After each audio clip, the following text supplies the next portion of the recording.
Hello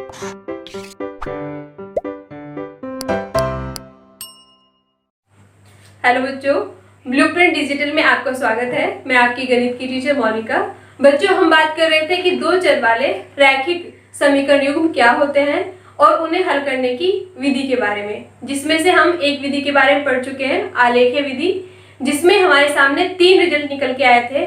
पहले case में था कि रेखा दूसरी रेखा को क्या करती है, काटती है। जब एक रेखा दूसरी रेखा को काटती है तो उसका एक हल निकलता है और ऐसी रेखाओं को हम प्रतिच्छेदक रेखाएं कहते हैं, इंटरसेक्टिंग लाइन कहते हैं। दूसरी कंडीशन थी हमारी, जब एक रेखा दूसरी रेखा के समानांतर हो, वो उसे कहीं भी ना काटे, तो ऐसी रेखाओं को हम समानांतर रेखाएं कहते हैं और उनका कोई भी हल नहीं होता। तीसरी कंडीशन में एक रेखा दूसरी रेखा के ऊपर से ओवरलैप करती है, यानी कि बिल्कुल उसके ऊपर रहती है, ऐसी रेखाओं को हम संपाती रेखाएं कहते हैं और इन रेखाओं के अनंत सॉल्यूशन होते हैं, अनंत हल होते हैं। आज के लेक्चर में हम बात करेंगे जो हमारी समीकरण युग्म है उसको हल करने की बीजगणितीय विधि के बारे में, जो 3 तरह से हम उसको हल कर सकते हैं: प्रतिस्थापन विधि, विलोपन विधि और वर्ज गुणन विधि। आज के लेक्चर में हम सबसे पहले स्टार्ट करेंगे प्रतिस्थापन विधि से। इसे स्टार्ट करने से पहले हमारे चैनल को सब्सक्राइब करें और बेल आइकन भी क्लिक करें। बच्चों, अब हम देखते हैं कि प्रतिस्थापन विधि से हम समीकरण युग्म को कैसे हल करते हैं। तो जैसे हमारे पास 2 समीकरण हैं, एक है x + y = 5 और दूसरा है हमारे पास 2x = 3। इन दोनों समीकरण को हमें प्रतिस्थापन विधि से हल करना है। तो ऐसे में क्या होता है, ऐसे में हम एक जो हमारा ही चर होता है इसका मान इसमें रख देते हैं तो दूसरे चर का मान भी निकल जाता है। तो ये मेरे पास पहली समीकरण है, ये दूसरी है। इस समीकरण से मैं x का मान निकालूंगी तो 3/2 आएगा।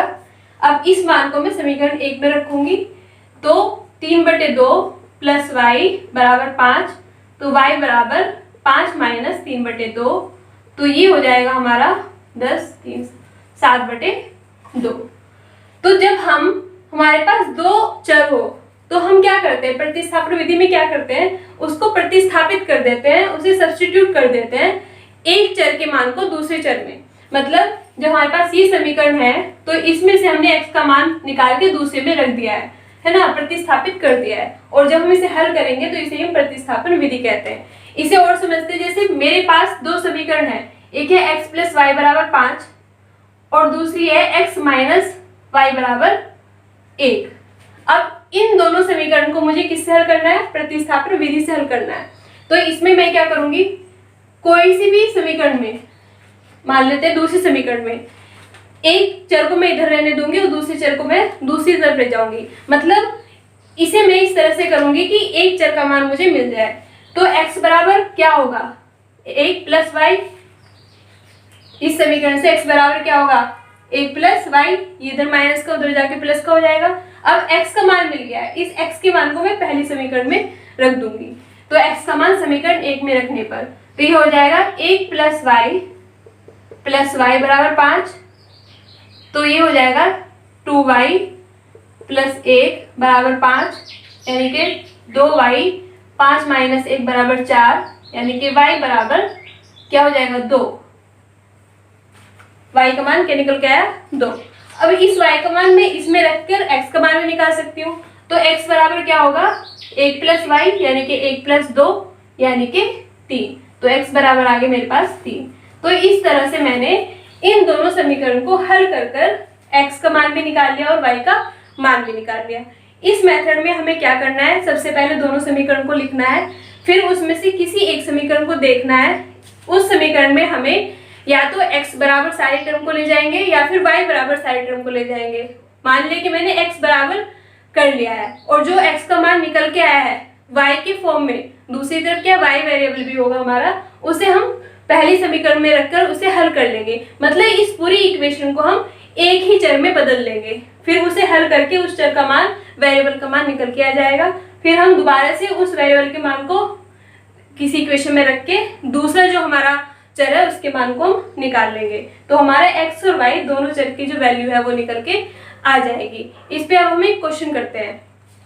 प्रतिस्थापन विधि से निम्नलिखित समीकरण युग को हल कीजिए। जब हमें क्वेश्चन दिया जाएगा तो उसमें लिखा होगा कि हमें किस विधि से उसे हल करना है, प्रतिस्थापन से करना है, विलोपन से करना है या वर्गगुणन विधि से उसको हल करना है। तो इसे हमें प्रतिस्थापन विधि से करना है। तो हमारे पास समीकरण है 4x + 3y = 7, ये हमारी पहली समीकरण, और 5x - 3y = 2, ये दूसरी समीकरण।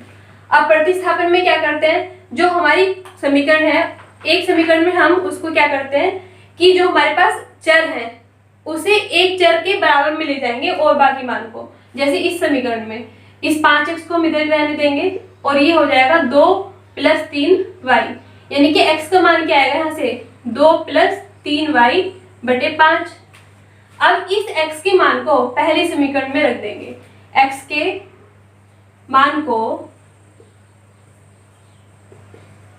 समीकरण 1 में रखने पर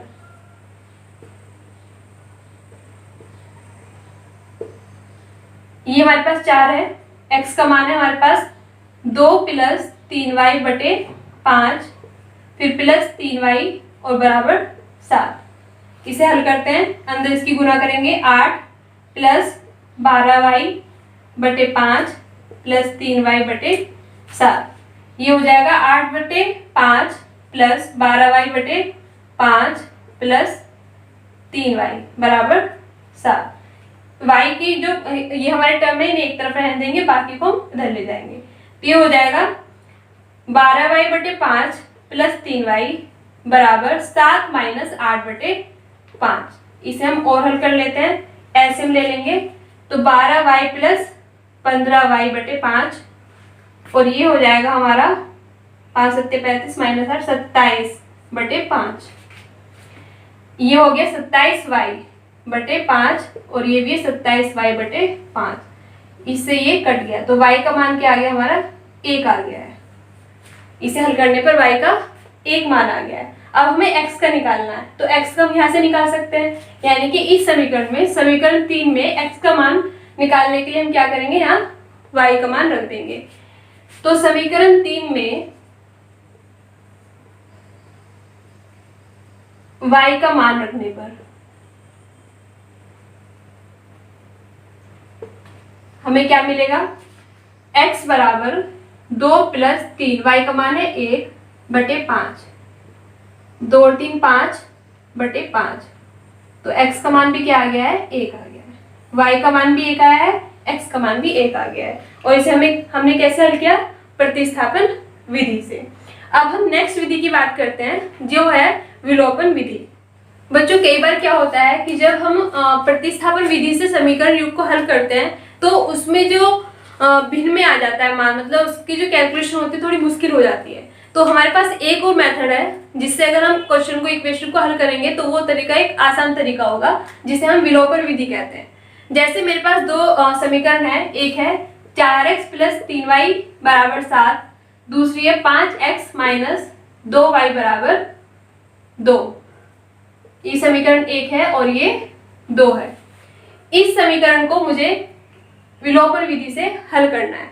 तो इस तरह के क्वेश्चन में क्या होता है, विलोपन विधि में क्या होता है, ये हमारा x चर है और ये हमारा y चर है। तो इसमें हम क्या करते हैं कि जो हमारे चर है इनके मान को बराबर कर लेते हैं, इनके जो कोफिशिएंट है, ये जो गुणांक है, इन्हें बराबर कर लेते हैं, ठीक है। और अगर ये बराबर है तो बहुत ही सिंपल है, फिर तो इन्हें बस माइनस प्लस करके उसे हम काट देंगे और उसे हम हल कर लेंगे।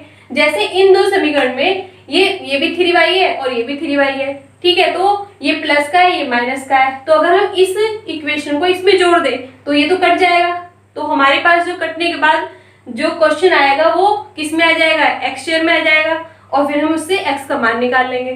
तो इसमें हम क्या करेंगे, जो हमारी समीकरण 1 है उसे प्लस करेंगे समीकरण 2 में, ठीक है।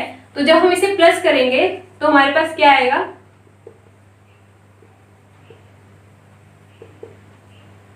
ये इससे कट जाएगा, प्लस माइनस, ये हो जाएगा हमारे पास 9x और ये 9, तो x बराबर क्या आ जाएगा 1। x का मान निकल गया है, ठीक है, बहुत ही मतलब छोटा तरीका हो गया है। अब x का मान किसी भी समीकरण में रख लो, इसमें या इसमें, तो इसमें हम रखते हैं। तो x का मान समीकरण 1 में रखने पर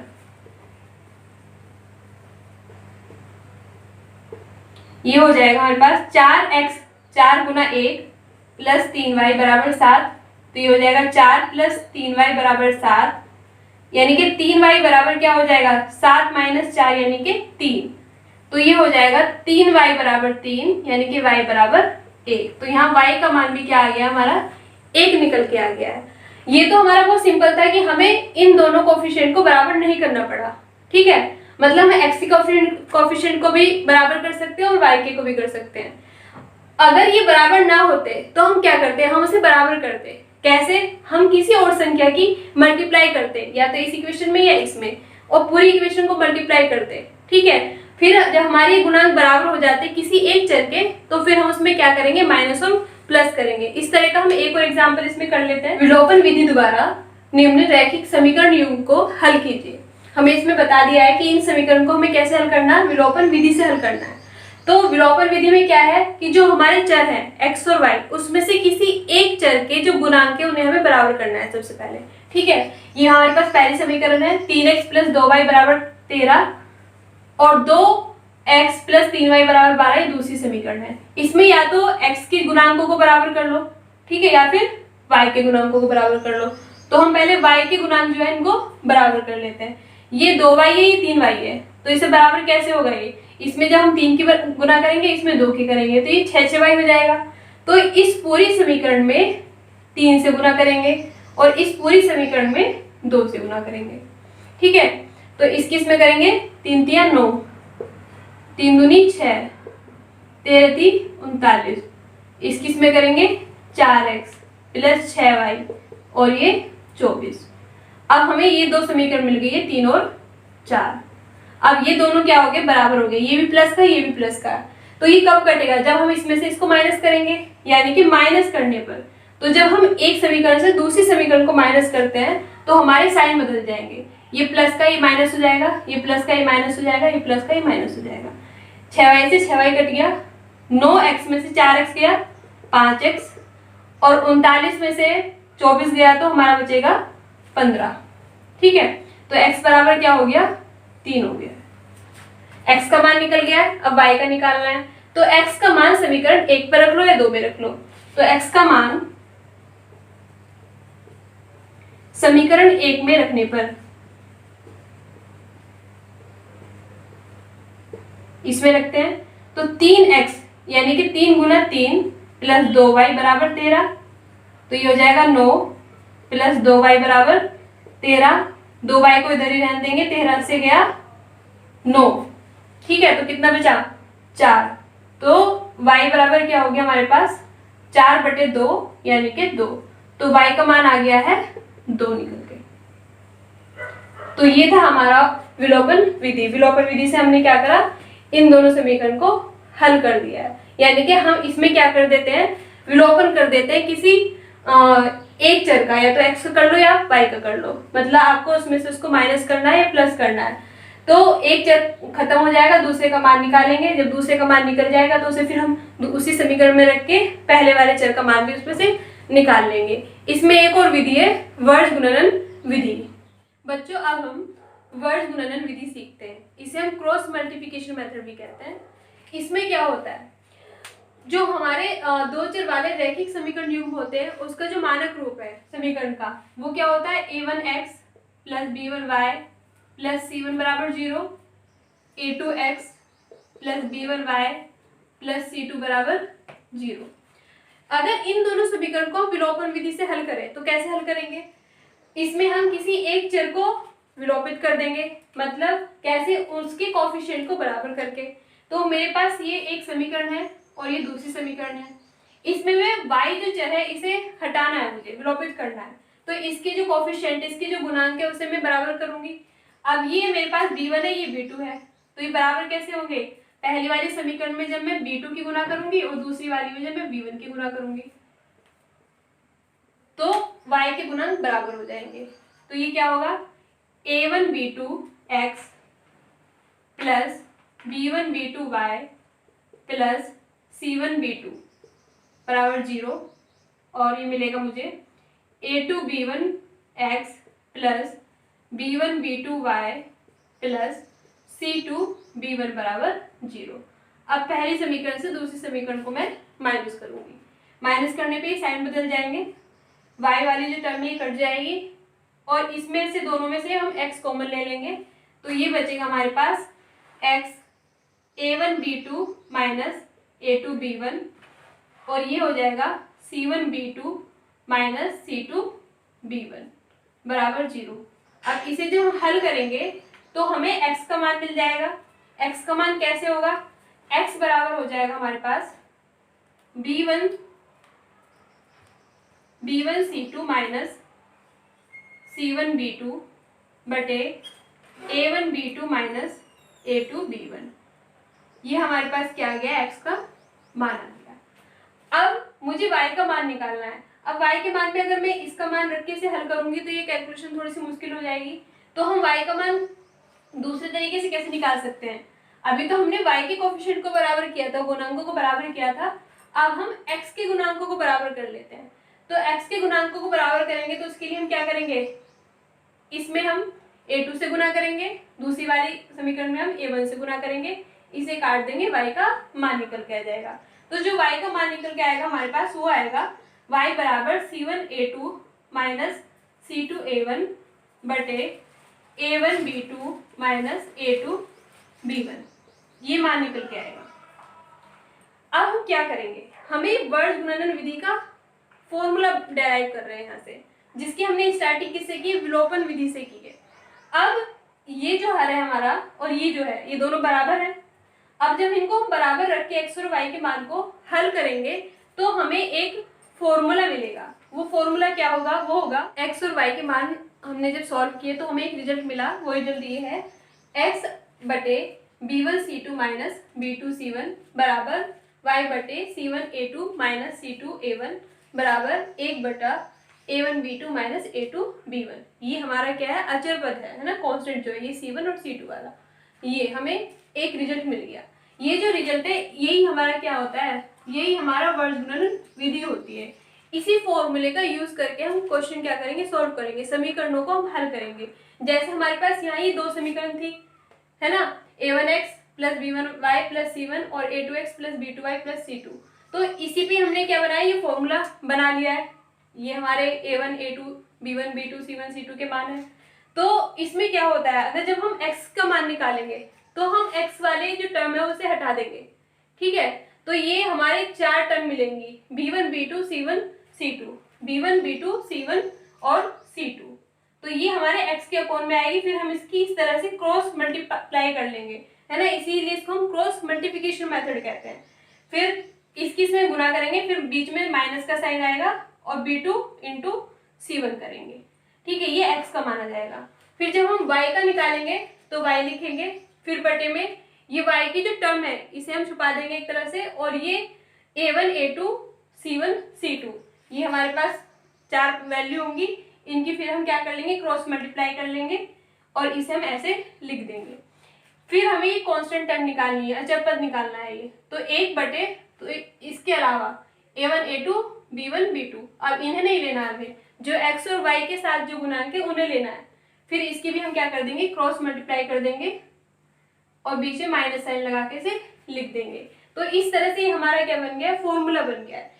इसमें क्या कई जगह लिखा होता है कि इस टर्म को हम पहले लिख देते हैं और इस वाले को हम बाद में लिख देते हैं, उसमें से माइनस साइन कॉमन ले लेते हैं और वो माइनस यहाँ आ जाता है।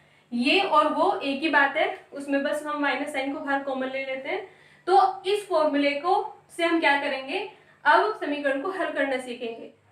वर्ग गुणन विधि से निम्नलिखित समीकरण युग को हल कीजिए। हमारे पास ये दो समीकरण हैं, इन्हें हमें हल करना है वर्ग गुणन विधि से। तो सबसे पहले हमें क्या करना है, इनकी तुलना हम करेंगे। जो हमारा एक स्टैंडर्ड फॉर्म थी, है ना, समीकरण की क्या थी, वो a1x plus b1y plus c1 बराबर 0 और a2x plus b2y plus c2 बराबर 0। तो हम इससे क्या करेंगे, a1 b1 c1 a2 b2 c2 इनके मान निकाल लेंगे। तो ये हमारा a1 2 है, a2 3, b1 3, b2 -2, ये माइनस साइन है इसमें, c1 17 माइनस का, जब हम इसे इधर लेके आएंगे माइनस हो जाएगा बराबर 0 और c2 -6। ये हमारे पास क्या आ गए, मान आ गए। अब हमें पता है कि हमने अभी एक फॉर्मूला डेराइव किया है, वो क्या था, x बटे, जब हम x करेंगे तो हम इसे नहीं लिखेंगे, इनके कोफिशिएंट को नहीं लिखेंगे x के, बल्कि इन दोनों के कोफिशिएंट को लिखेंगे, y के को और कांस्टेंट टर्म को लिखेंगे। तो हम क्या लिखेंगे, b1 b2 और c1 c2, और इसकी हम क्या करेंगे, क्रॉस मल्टीप्लाई करेंगे। फिर हम y का लिखेंगे, जो y लिखेंगे तो y के जो कांस्टेंट है गुणांक के उन्हें नहीं लिखेंगे, x के लिखेंगे, यानी कि a1 a2 और c1 c2, इसमें हम इसकी मल्टीप्लाई करेंगे। और ऐसे ही हमारा क्या होगा, इसमें माइनस साइन, जब हम कांस्टेंट के नीचे लिखेंगे तो वो होगा हमारा a1 a2 और b1 b2, और ये हमारा क्रॉस मल्टीप्लाई हो जाएगा। अब यहाँ हमें ये वैल्यू रख के इसको सिर्फ हल करना है, ठीक है। तो x के बटे में क्या जाएगा, b1 c2, b1 और c2 इन दोनों की गुना करेंगे तो 3 की 6 में करेंगे, माइनस का 6 18, माइनस का क्या हो गया 18, फिर बीच में क्या है, माइनस का साइन रहेगा हमारा। फिर करेंगे b2 c1, b2 c1, ये है हमारे पास 2, 17 दूनी 34, माइनस माइनस हो गया प्लस, तो ये हो गया हमारे पास 34। फिर ये y के नीचे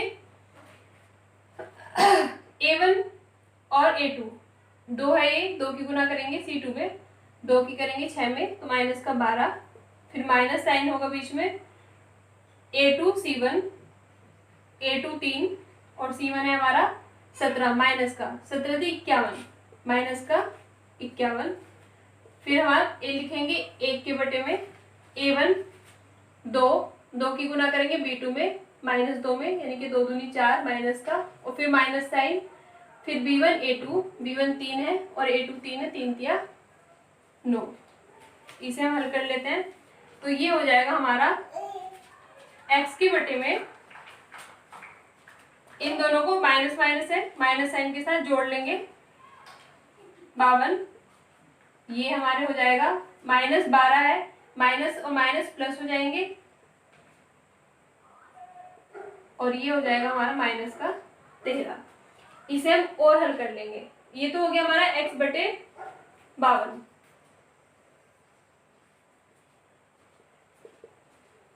माइनस का, ये हो गया हमारे पास y बटे